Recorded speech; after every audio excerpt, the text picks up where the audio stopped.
All right, so I'm just going to go ahead and get started. So my name is Brenda Sanders. I am a food justice, environmental justice, and animal rights activist in the States, in Baltimore, Maryland. And I'm going to be talking today about the power of community-based vegan activism. So, and I've been doing a lot of talks recently on a lot of different topics, and I'm just get a little mixed up sometimes, so I might just launch into a completely different talk. Just go with it. All right, so community-based vegan activism, by my definition at least, is vegan activism that is specifically tailored to reach a particular community. And that community could be your racial, ethnic, or cultural community that you identify with, like the work of Lauren Ornelas at Food Empowerment Project, Paige Carter from the 300-Pound Vegan, also known as David Carter's wife, which is not cool. She organizes store tours in marginalized communities at this grocery store chain called Ralph's, which is really exciting. Giovanna Johnson Cook is down in Atlanta in the States, and she's doing a lot of work around food justice, and she has a company called PEP Foods where she provides vegan food to low-income women who've just had a baby. So it's pretty cool. And then our work in Baltimore through PEP Foods, which is a vegan food collective where we are producing low-cost plant-based foods to people in marginalized communities. So you could either, if you identify with belonging to a particular cultural or ethnic or racial community, you can do community-based advocacy to them, your school community, like the work being done at the Animal Justice Advocates of UVA at the University of Virginia, and the Animal Welfare Collective at NYU. And I'm sorry, like all my references are to stuff in the States. I didn't even do the research. I'm sorry. I'll do better next time. Or your religious community or spiritual community like the Jewish Vegetarian Society or the Christian Vegetarian Association. It could also be like a cause-based community that you feel like you belong to, like the Vegan Feminist Network. So community-based vegan activism is only one of a lot of different kinds of activism that you can do. And it's obviously not going to be for everybody. It's a lot of work, and it involves liking people. So it's not necessarily going to be for everybody. But if you already do identify with a particular community and you feel like you belong with that community, it can be so effective to start doing vegan advocacy within that community. Take, for instance, so what I said, when you belong to a community, you're advocating to. You have intimate knowledge about the thoughts, attitudes, and needs of the people within that community. So, they're your people, and so you know what they're thinking, you know what they like, you know what sort of irritates them, at least I do for my community, and so I try to stay away from that stuff. But just for an example, I like to talk about the Mothers Against Dairy campaign because, again, motherhood is a community of sorts, and so through this campaign, women who are mothers are telling their stories about why they rejected dairy, and it's really powerful. And coming from women who've had babies who are making the connection between motherhood and dairy is far more effective than, say, if that guy tried to make the connection between motherhood and dairy. Maybe not, I don't know. Another reason is that there's a built-in level of trust that people in your community have for you that they wouldn't necessarily have for outsiders coming in to advocate. So just a story from my own personal activism work. In Baltimore right now, a lot of money is being thrown around to solve the problems of inner city Baltimore after the Baltimore Uprising, which happened, I don't know if you all get the news here from there, but it happened because a young man by the name of Freddie Gray was murdered by police officers. And so there was a big to-do in Baltimore. There was destruction of property and such. And so then, these government organizations and these philanthropic foundations just started throwing money into Baltimore, like, let's solve these problems.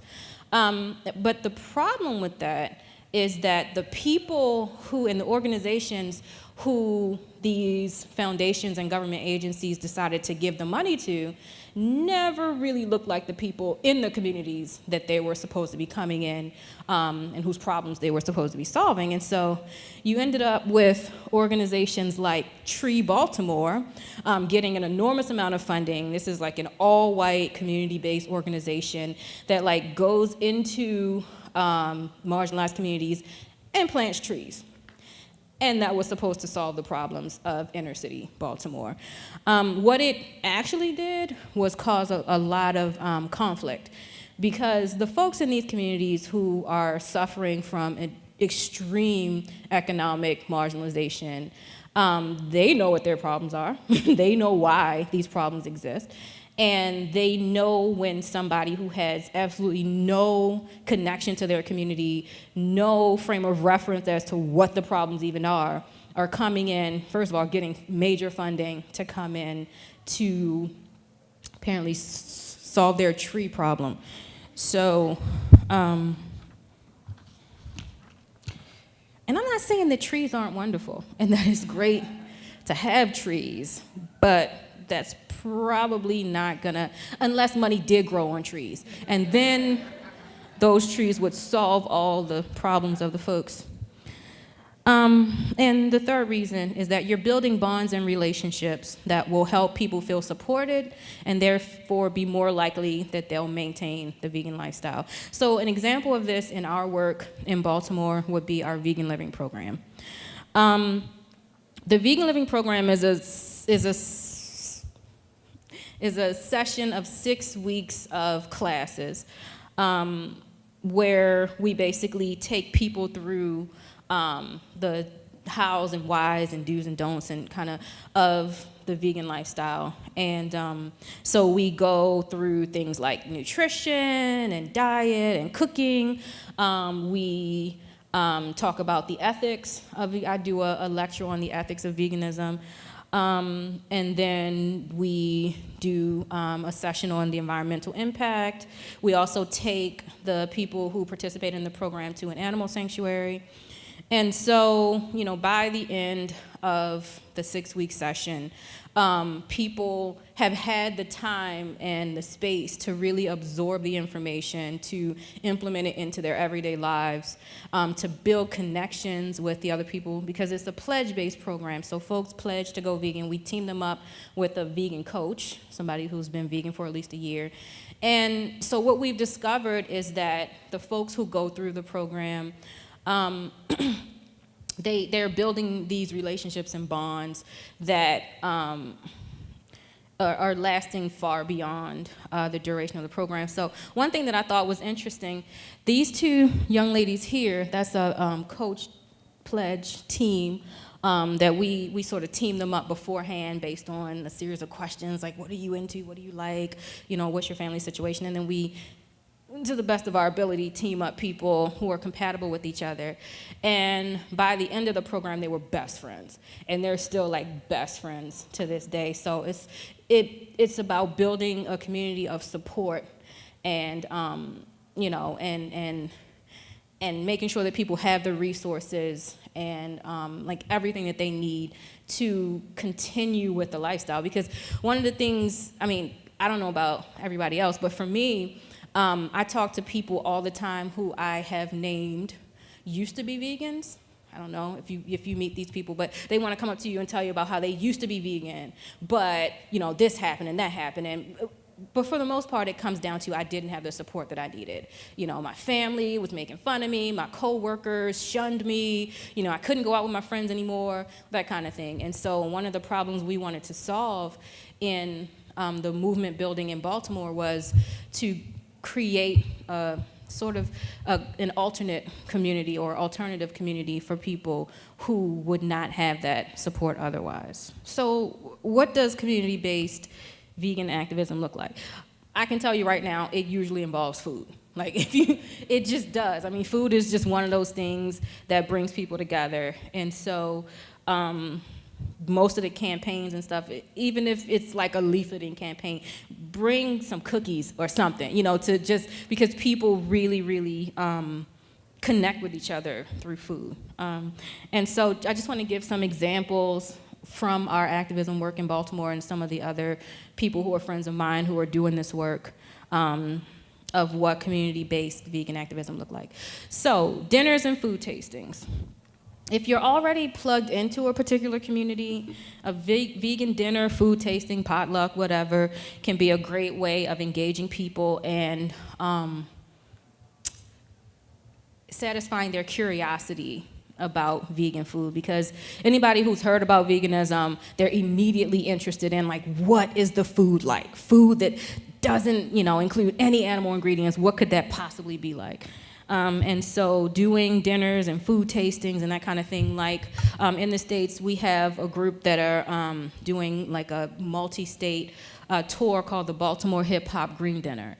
And they are basically going from state to state and introducing kids through the medium of hip hop to plant-based food. And so also PEP Foods, which is the vegan food collective I belong to in Baltimore, we did a series of vegan food tastings, just invited the entire community to come out, taste vegan food, listen to some music, whatever.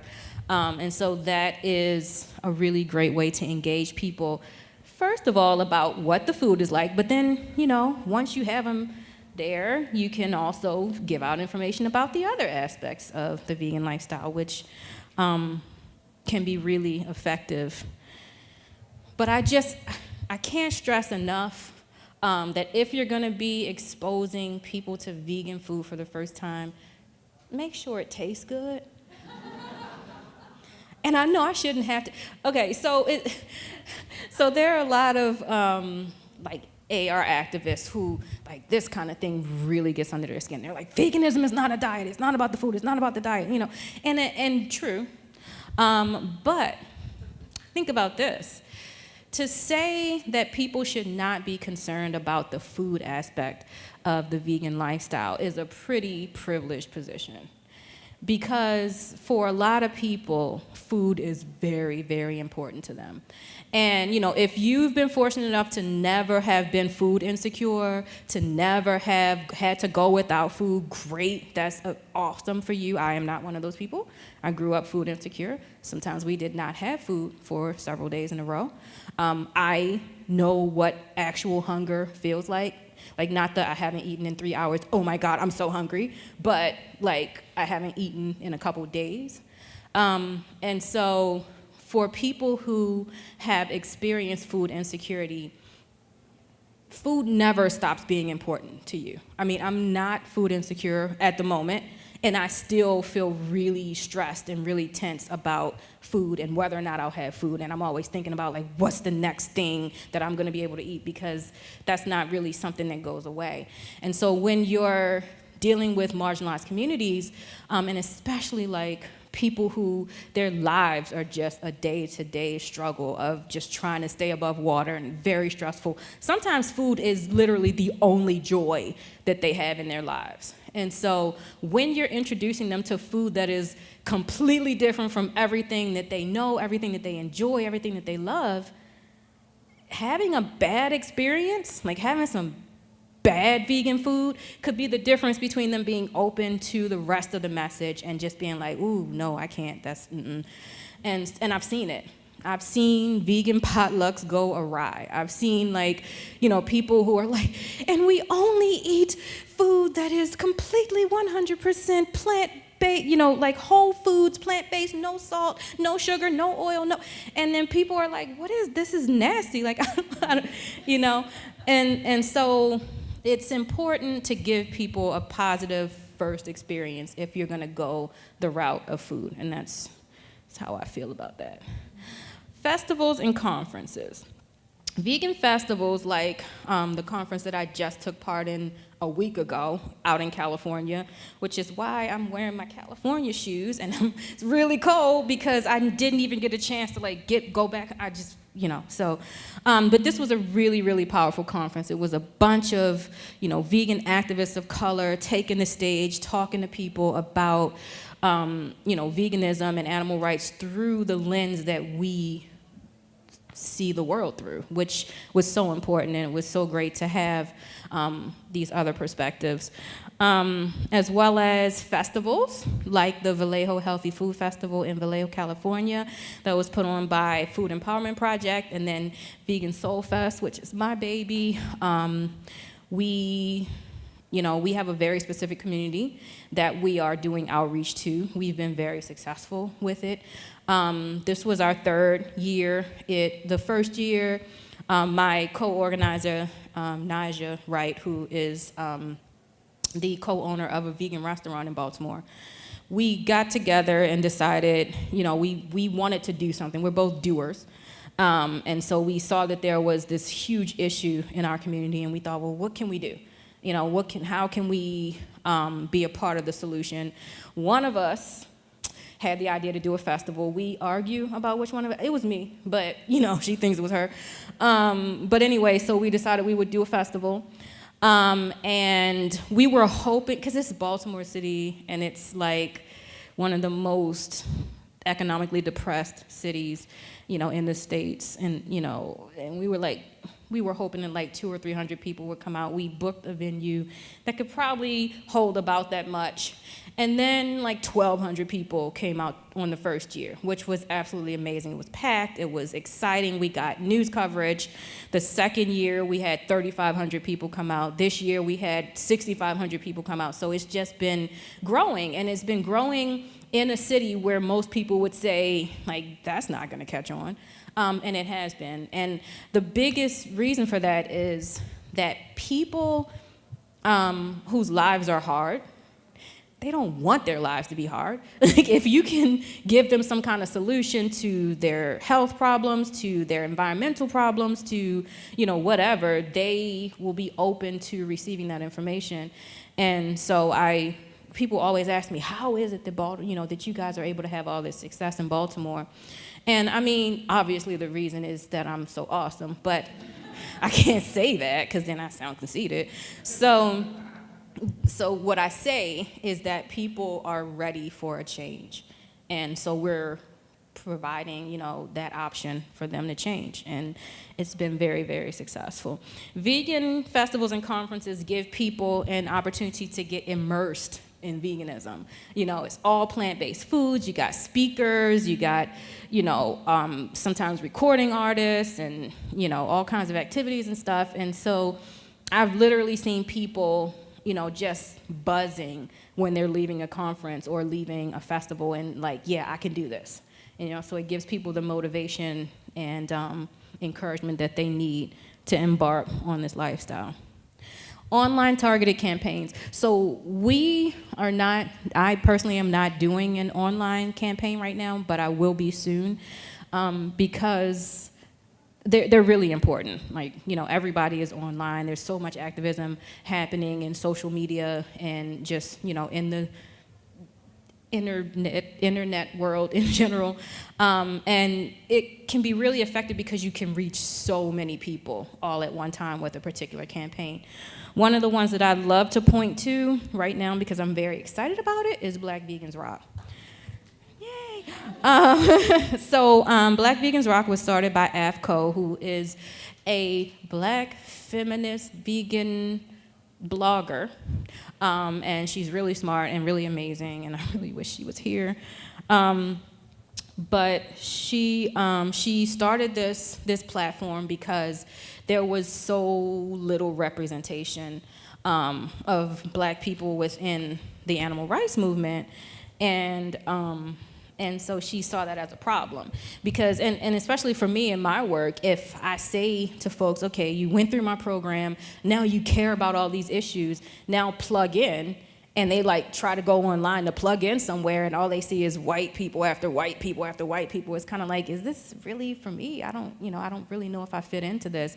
And then if all the advocacy is white-centric, which is different from other people. I mean, I know that like if you're a part of the dominant culture, it's hard to see that other people don't see the world the way that you do. But for the rest of us, it's just very different. And so a lot of times we feel like we can't really relate when a particular lifestyle is sort of always engaged in through a lens that we don't really understand. So, cooking competitions.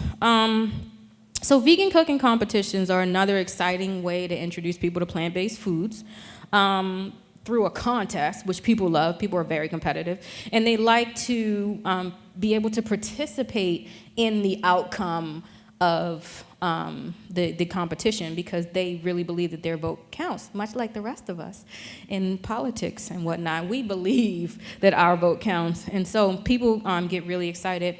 In the States, there was the first ever vegan grilled cheese competition, which was done at a restaurant called Sage in LA, as well as we did a vegan mac and cheese smackdown.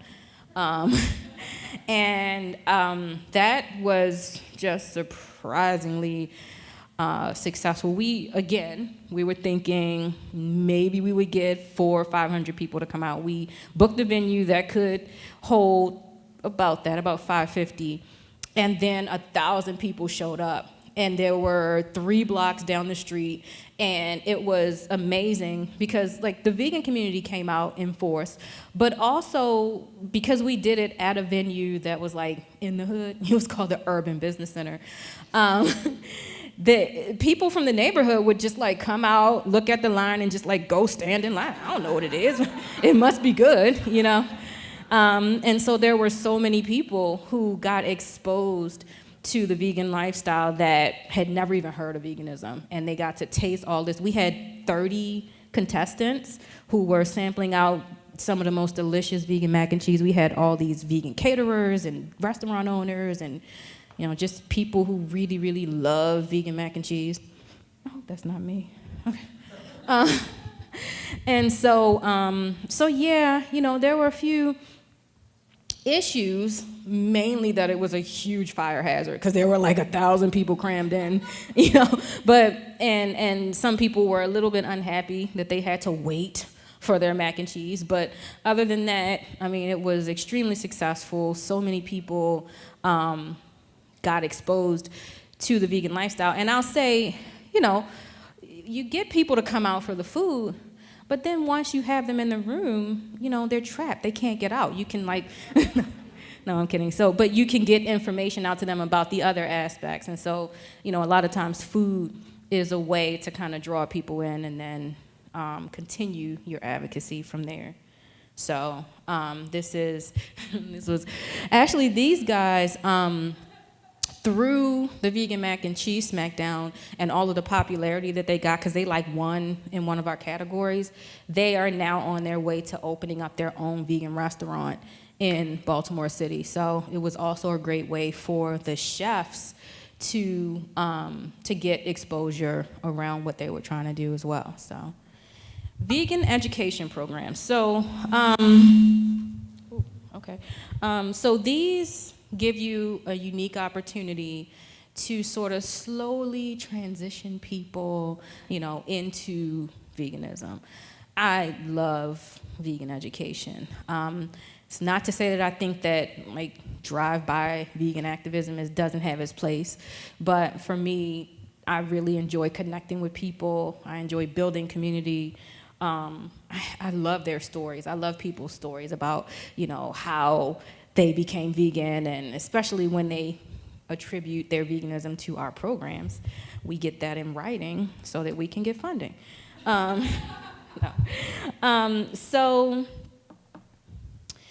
by setting up these consecutive sessions, like I was saying before, you give people a chance to really, in between the sessions, they're trying out new recipes and they're doing research about environmental stuff or watching these horrible slaughterhouse videos or whatever. It's a process where they're able to digest the information and implement it into their daily lives over the course of the program. And so in the States, we have the Peace Advocacy Network, or PAN. They do a vegan pledge program, and we also do one in Baltimore. So this is not by any means like an exhaustive list of like the only things that you can do in terms of activism at the community level. Because I'm sure there are lots of things that we haven't thought of, and things that folks are already doing that are amazing that just didn't make it into my slideshow. But if you're plugged into a community and you already have connections, I would really, really implore you to start doing activism within that community. But let's just say that you don't identify with any particular community. Like, you just want to do vegan activism and you don't feel like you belong in any particular place, which is kind of something that happens with folks who go vegan. Does that mean that you should not do vegan activism in communities that you don't necessarily belong to? Not necessarily. I'll say it doesn't necessarily mean that you shouldn't do it. But there are people who are doing it, and they are doing it all wrong, and they are making a mess. And then people like me have to come in and clean up their mess. So I want to just kind of talk about how to do it if you're going to do it, because there's a huge issue of outsiders going into other communities and telling people what to do. And even if you don't feel like that's what you're doing, that's what people are going to feel like you're doing. And so it might as well be that that's what you're doing, because that's the effect. So, I really, really wish that there were people like vegan activists in every single community, everywhere, across the whole spectrum of life, just out there taking it to the streets and spreading the doctrine of vegan. It's not a doctrine. It's not cool. The lifestyle of veganism. But I checked all walks of life. We are not there. There's a serious shortage of vegan activists out here actually doing the work. And so, if one were to find oneself doing vegan activism in a community that one does not necessarily belong to, there are some things that one might want to keep in mind. So I was doing a series of plant-based cooking demonstrations in senior centers. And so it was through the health department, and it was just like they would this is your programming, just like put it in the senior center. And so, I would come out with all my equipment and set up, and I had an hour. And so for the first part of it, I would just do a quick little mini lecture about whatever it was that I was going to demo. And so, if I was going to do Caribbean food, I would do a quick history of, Caribbean culture and plant-based food and, whatever. And so I remember that these seniors just thought I was so precious and adorable. And they would literally be like, oh, the cute little one, she's coming today. Oh, are you the precious little one? And after the 16th or 17th time that I was called precious and adorable, I started to figure out that maybe I was not a part of this community. And so I remember one time in particular, I was doing my little mini lecture, and I kept reinforcing the fact that, and so, you don't have to use animal-based ingredients to make delicious and nutritious food. And so, as you can see, animal products aren't even necessary to make these delicious and nutritious foods. And so I kept saying that throughout the course of, the lecture and then the cooking demo part. So we get to the part where I'm passing out the samples. And one of the seniors in the back yells out, "You forgot the meat, baby, but that's okay. It tastes good anyway." And I was like, I just said the part about, And so I got to see what things worked, what things I would say that they would kind of nod their heads and be like, okay, that makes sense. And what things they just kind of found ridiculous and laughed at me. And so it was a learning process. And I think that that's really important for people to start learning what things are effective in their advocacy and what things are completely ineffective. So when I was doing the senior demos, when I talked about things like there being a planet for their grandchildren to grow up on, they really were interested in that, and they could relate to that because they all loved their grandkids and wanted there to be a planet. When I talked about things like their health and living longer, they were like, whatever, I lived my whole life already. Like, they thought that was kind of funny, that I was talking about, like in terms of health. And then just talking about the animals a lot of times, they were like, but like the Bible said, they were like, well, what, we don't understand, like, what is the problem? Because like right in the Bible, it says that it's okay to eat animals. And so, there were certain things that were definitely less effective than others. And so, y'all have been hearing a lot about intersectionality and intersecting forms of oppression at this conference, which I think is great. And so I wanted to talk about the ways in which I messed up. Like, I've messed up. I mean, even belonging to several different marginalized communities myself and advocating to those same marginalized communities, there were things that I was doing in my advocacy that was off-putting to the people who I was advocating to. And so I'm sort of a problem solver, and so I was thinking, what I'm doing is not working. And so I need to visualize things. And so in talking about the intersectionality of oppressions, I realized that there were people who I was advocating to who were seeing the world through a particular lens that I may or may not have understood, but that I needed to understand it because I needed to be able to reach them in the most effective way possible. And so I came up with this chart. And laughing, it was really hard too. I did it in like Microsoft Paint or something. The arrows were so hard, but I'm proud of it. And because I needed to arrange my thoughts in such a way that I would come up with the best possible way to advocate to people. And so in the first box, I put whatever the issue is that I want to talk to folks about. The second box is like, which intersections of oppression are people dealing with who I'm talking to? And then in the third box is the possible tactics to use. So I just want to go through a couple of these with you all that I took through the boxes and just show you how. So animals and entertainment. Baltimore is just one of those cities. It's a tourist destination because we have several different like big deal industries that people like to come and bring their families to visit. One of them is the National Aquarium. Which is, I guess, one of the nicest aquariums in the States, as well as the Baltimore Zoo. Apparently is, I don't know if I've ever been to the Baltimore Zoo.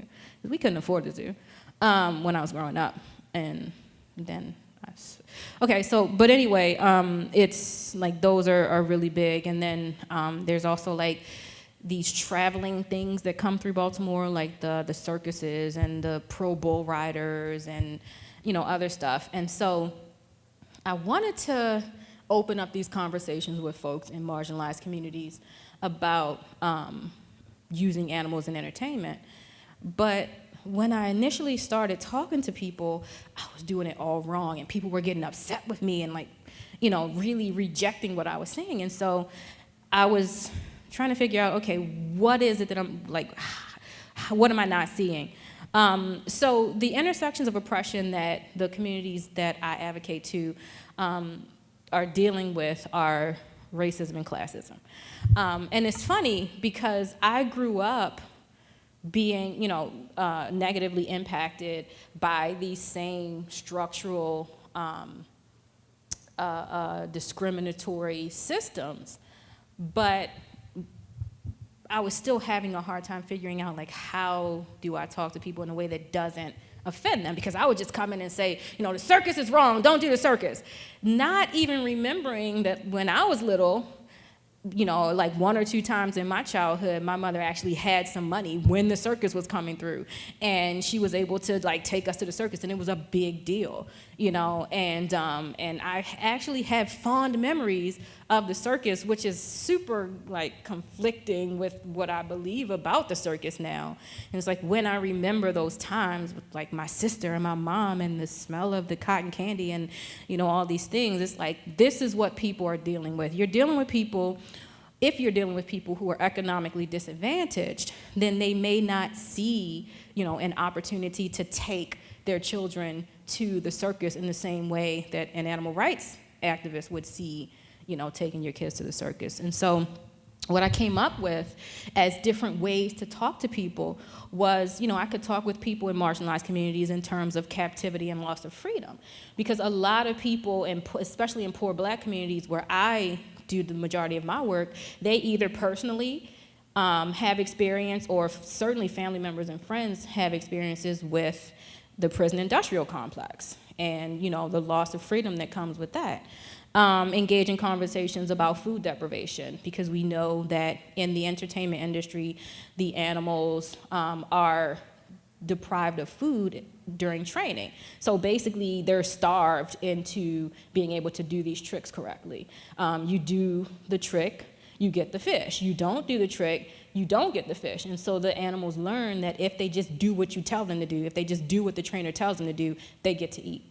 So that's another way of sort of talking to people and relating to people in a place where they may be able to relate.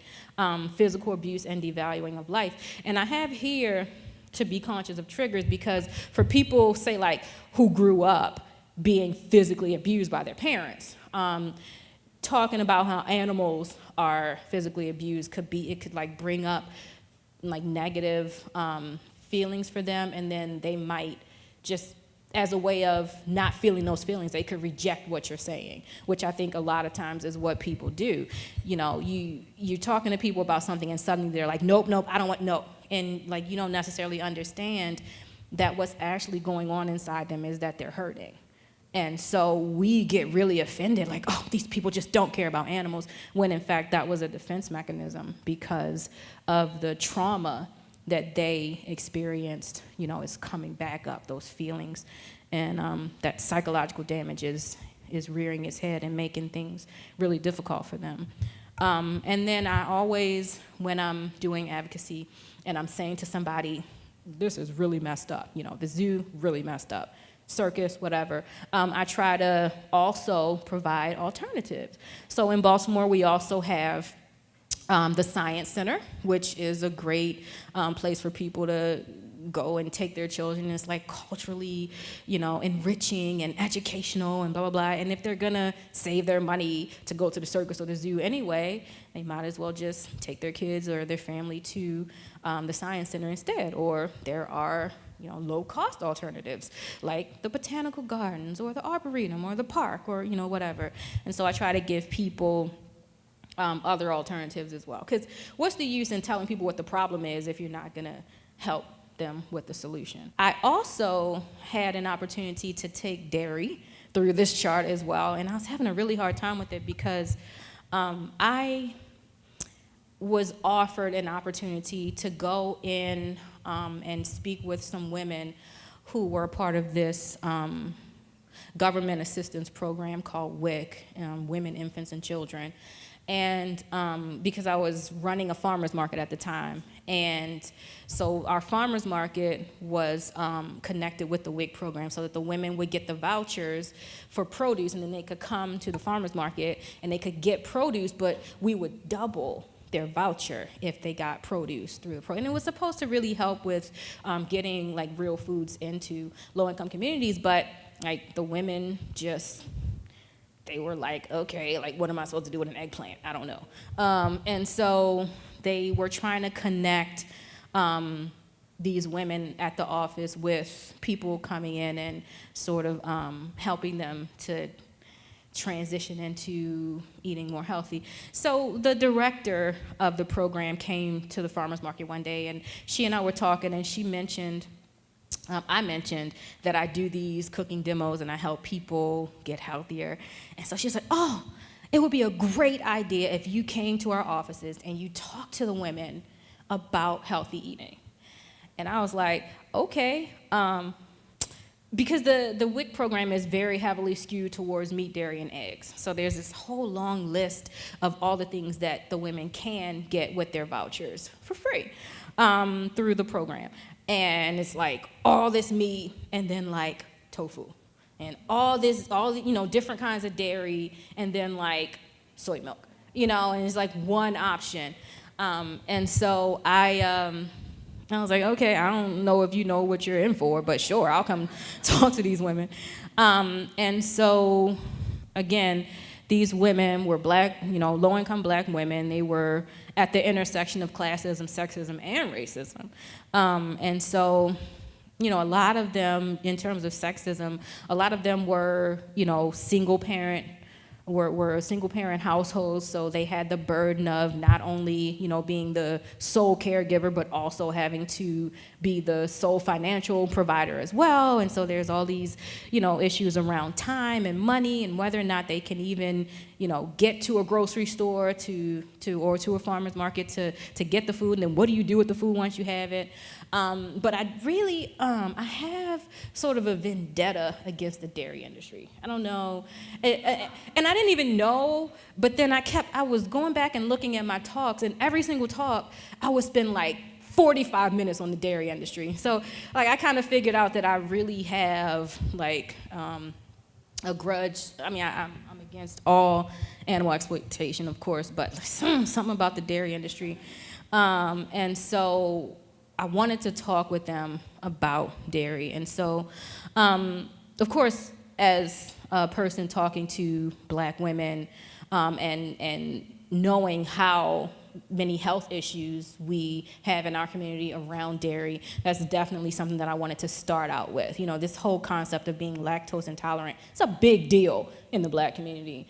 And like a lot of people have like ways and tricks that they use of getting around it, like taking some kind of pill that makes it so that they can digest, or like, well, I'll only eat dairy ice cream at 9 at night because I know, like, my stomach is gonna be hurt. So, and it's just like ridiculous.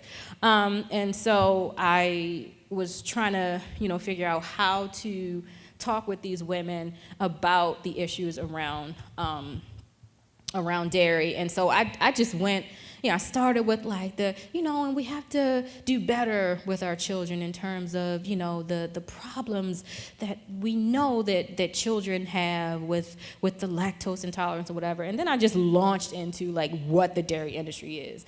And these women were like, their mouths were wide open and they were like, oh my God, because I went through like, this is, these cows, they carry their babies for 9 months, they, have their babies taken away from them, blah, blah, blah, so that we can use their milk. And it was really profound. I mean, the room was silent when I finished.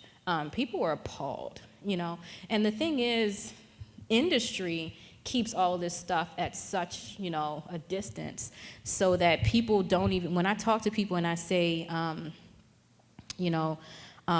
I say something like cow breast milk or something, because sometimes I'll just do that. and people were, whoa, like breast milk, why would you say that? Or that this is the lactation of a mother, and so specifically in this context, I was able to help these women to connect. Unfortunately, through the program, there's also a list of things you can't get through the WIC program, and it was like rice milk, almond milk. They couldn't get any of the non-dairy milks except for soy milk, but it's like whatever. So I encouraged them, to get the soy milk instead, and it was a really, really good experience. So hopefully, with this chart now, I don't even really use it. It's like my mind just automatically goes to, okay, what is this person dealing with? And I just kind of go through it in my head, and I try to quickly assess what would be the best possible way to advocate? And because there is really no one-size-fits-all advocacy, and you'll probably discover that when something that really worked in one group like completely falls flat in another. And so because there are so few, I was saying this to somebody after my last talk, there's so few of us who are out here doing vegan advocacy, we really can't afford to like fail, ever.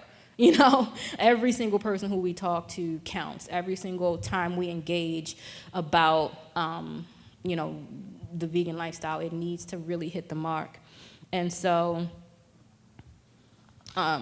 you know, starting to have, to create techniques to be able to do the most effective advocacy possible, I think is really important for us to be doing this work. So I think that's it. Yep, that's me. So thank you so much for coming out.